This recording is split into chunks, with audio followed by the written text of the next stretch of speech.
Welcome to GK facts. Current में जानेंगे video के अंदर। देखिए अभी जो है न्यू स्टार्ट ट्रेड, इससे जो है रशिया पीछे हट गया है, यानी कि रशिया ने इससे किनारा ले लिया है, जिसमें यह बताया जा रहा है कि पुतिन के इस ऐलान के बाद से अमेरिका की मुश्किलें बहुत ज्यादा बढ़ जाएंगी। अब अमेरिका की मुश्किलें क्यों बढ़ जाएंगी, इसके पीछे का कारण क्या है, उसके ऊपर बात करेंगे। न्यू स्टार्ट ट्रेड क्या है दोनों देशों के बीच में ये संधि, इससे क्या था दोनों देशों का बेनिफिट और क्यों बताया जा रहा है कि अमेरिका को नुकसान होगा, उसको जानेंगे। कब हुई थी ये संधि, इसके ऊपर भी हम लोग बात करेंगे। टॉपिक काफी इंपॉर्टेंट है बच्चा, पेपर के पॉइंट ऑफ व्यू से बात करूं या आपके इंटरव्यू के लिए तो खास इंपॉर्टेंट ये टॉपिक बन जाता है। तो आपको वीडियो का अंत तक जरूर देखना है। और अगर आपको इसका पीडीएफ चाहिए तो टेलीग्राम पर मिल जाएगा। टेलीग्राम का लिंक है डिस्क्रिप्शन में, वहां से आप इसके पीडीएफ को प्राप्त कर सकते हैं। बाकी अगर आप हमें फेसबुक इंस्टाग्राम पर फॉलो करना चाहें तो उसका भी लिंक डिस्क्रिप्शन में है, वहां से आप हमें फेसबुक इंस्टाग्राम और टेलीग्राम तीनों जगहों पर ज्वाइन कर सकते हैं। क्लियर? चलिए स्टार्ट करते हैं। टॉपिक काफी इंटरेस्टिंग और काफी अभी गर्म है। सबसे पहले हम लोग बात करेंगे कि ये जो न्यू स्टार्ट ट्रेड था, यानी कि न्यू स्टार्ट जो संधि थी, वो आखिर में क्या थी। देखिए आप सभी को पता है कि अमेरिका और रशिया जो है काफी पुराने दुश्मन हैं, शीत युद्ध के समय से ही दुश्मन बने हुए हैं, ठीक है ना। अब हो क्या रहा था कि जब शीत युद्ध के समय से ये दुश्मन थे तो इन्होंने अपने देशों में हथियारों का निर्माण बहुत तेजी से बढ़ाना शुरू कर दिया था। क्लियर है? क्या करा था, न्यू जो हथियारों का निर्माण था जिसमें परमाणु हथियार ज्यादा मौजूद थे, उसका निर्माण तेजी से करने को लग गए थे दोनों देश, क्योंकि एक दूसरे को बड़ा दिखाना चाहते थे। इसी को देखते हुए लेकिन जब इन्होंने इस पर भी ध्यान दिया कि भैया हम इसका निर्माण तो कर रहे हैं लेकिन ये विनाशकारी बहुत बड़ा हो सकता है, तो इन दोनों ने आपस में एक संधि करी जिसका नाम इन्होंने दिया स्टार्ट, या आप ये भी कह सकते हैं कि स्टार्ट संधि।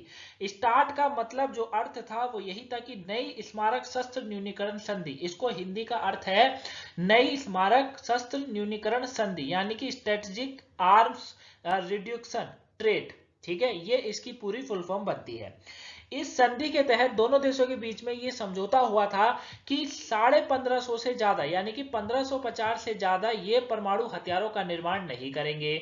समझ आया? ये संधि इसी पर टिकी हुई थी कि दोनों देश कभी भी 1550 से ज्यादा जो है किसका, परमाणु हथियारों का निर्माण नहीं करेंगे, यहीं तक ही सीमित जो है करना था।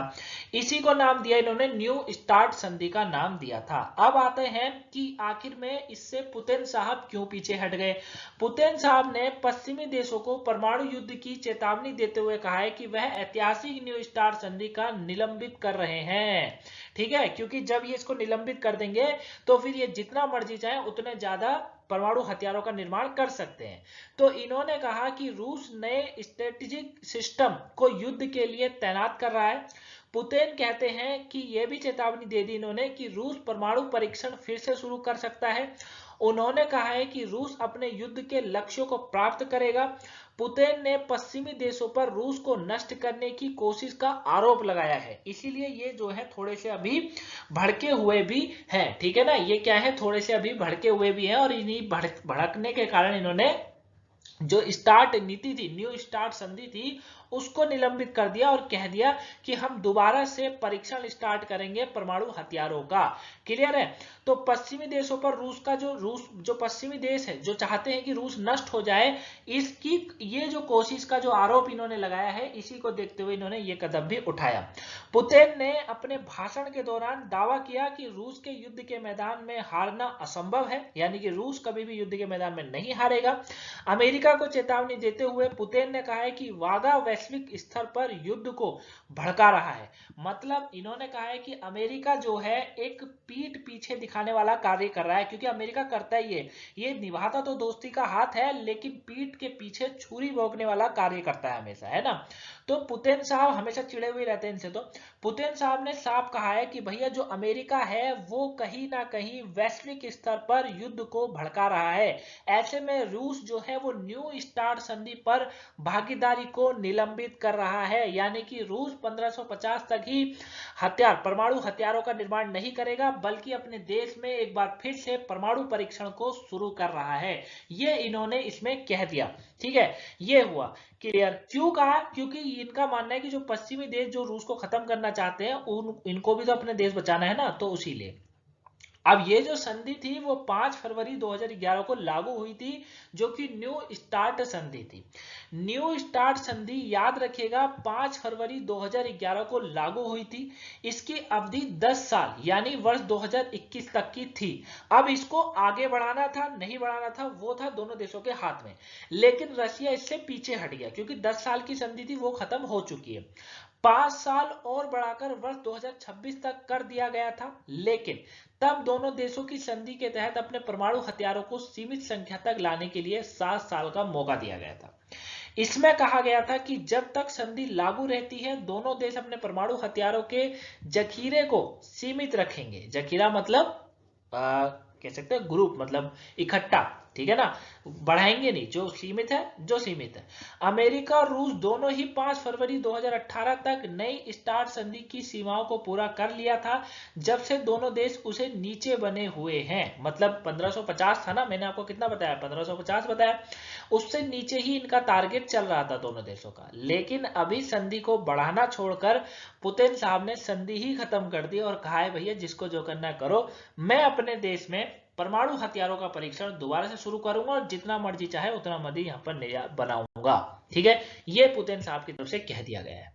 न्यू स्टार्ट संधि की कुछ शर्तें थी, 2 शर्तें थी, दोनों याद रखिएगा। देखिए, न्यू स्टार्ट संधि के तहत दोनों देश 700 स्ट्रेटेजिक हथियारों के लॉन्चर्स को तैनात करने पर राजी हुए थे। इसमें अंतर महाद्वीप ballistic missile, submarine launch ballistic missile और परमाणु हथियारों से लैस भारी बम वर्षक जो विमान है वो शामिल थे। ठीक है। सेकंड था तैनात किया गया अंतरिम महाद्वीप ballistic missile, submarine launch ballistic missile, परमाणु बम वर्षकों पर 1550 परमाणु वॉर हेड तैनात करने पर सहमति बनी थी। ठीक है, ये सारे परमाणु हथियार है। एक तरीके से एक मिसाइल अपने साथ कई परमाणु वॉर हेड ले जा सकती है। ऐसे में मिसाइलों की संख्या कम और परमाणु वॉर हेड की संख्या अधिक हो सकती है। ठीक है ना। तो जो नई स्टार्ट संधि करी गई थी उसके तहत ये 2 बातों को मानना इंपॉर्टेंट था, जो कि मैंने आपको बताई। आप सीधा सीधा इतना रखिएगा कि 1550 जो परमाणु हथियार थे उसका ही निर्माण कर सकते थे। ठीक है, समझ गए आप इस चीज को। तो ये तो अभी खत्म हो चुकी है। टूटने से क्या खतरा है, क्योंकि जैसे बताया जा रहा है कि अमेरिका को खतरा है, तो देखिए न्यू स्टार्ट संधि से रूस के हटने से अमेरिका के साथ परमाणु हथियार की होड़ फिर से शुरू हो सकती है। क्योंकि जाहिर सी बात है कि जहां रशिया अपने परमाणु हथियारों का परीक्षण शुरू करेगा तो अमेरिका भी करेगा, अमेरिका पीछे थोड़ी रहेगा। ठीक है, पुतिन ने खुद ऐलान किया है कि वह रूस अपनी रक्षा के लिए परमाणु हथियारों का विकास शुरू करेगा। जब विकास शुरू करेगा तो फिर अमेरिका भी करेगा। रूस के पास पहले से ही दुनिया के सबसे अधिक परमाणु हथियार हैं। ताकत के मामले में भी रूस परमाणु हथियार में दुनिया में सबसे अधिक शक्तिशाली है। ऐसे में रूस नए हथियार बनाने के लिए परमाणु परीक्षण भी कर सकता है। रूस का मुकाबला करने के लिए अमेरिका भी परमाणु हथियारों के पीछे दौड़ सकता है। इससे दुनिया में परमाणु हथियारों की रेस फिर से शुरू हो सकती है। ठीक है, और जहां तक पुतिन साहब है पश्चिमी देशों को देखना नहीं चाहते, क्योंकि पश्चिमी देश भी रशिया को देखना नहीं चाहता है, तो परमाणु हथियारों की होड़ हो सकता है कि अब एक बार फिर से तेजी से शुरू हो जाए, या आने वाले समय में हमें और भयानक युद्ध देखने को मिल सकता है। उम्मीद रहेगी कि ऐसा ना हो। ठीक है, क्योंकि इससे भला किसी भी देश का नहीं होने वाला है। दोनों देशों को, चाहे किसी भी 2 देश के बीच में युद्ध हो, लड़ाई दोनों देशों की जब होती है तो नुकसान आम पब्लिक को उठाना पड़ता है। क्लियर है ना। तो ये पूरा टॉपिक था गाइस। आई होप आप इसे अच्छे से समझे होंगे, न्यू स्टार्ट संधि आखिर में क्या थी। ठीक है, कोई डाउट लगा हो तो आप कमेंट बॉक्स में बता सकते हैं, आंसर आपको वहां जरूर मिलेगा। ठीक है, और अगर सुबह की वोकैबुलरी नहीं देखी हो देख लीजिएगा। बायोग्राफी अगर आपको जाननी है एच जयशंकर जी के बारे में, जो कि हमारे विदेश मंत्री हैं, ठीक है, तो कल मैंने आपको 7 बजे उनकी बायोग्राफी कराई थी, आप उसे देख लीजिएगा। परसों हम जो कल, माफ करिएगा, कल 7 बजे हम एक और बायोग्राफी जानेंगे, जो कि हम लोग किसकी जानेंगे वो आपको मैं जल्दी कल ही बता दूंगा किसकी जानेंगे। ठीक है, थोड़ा सा सस्पेंस भी रखने दीजिए। ठीक है ना। तो चलिए मिलेंगे आपसे अब कल वाली वीडियो में। ठीक है, और 7 बजे कल मत भूलिएगा। और बायोग्राफी अगर जयशंकर साहब की नहीं देखी हो तो देख लीजिएगा, पेपर के पॉइंट ऑफ व्यू से सारे इंपॉर्टेंट है आपके लिए। Thank you for watching guys. Video को लाइक सब्सक्राइब शेयर जरूर करिएगा। Thanks for watching.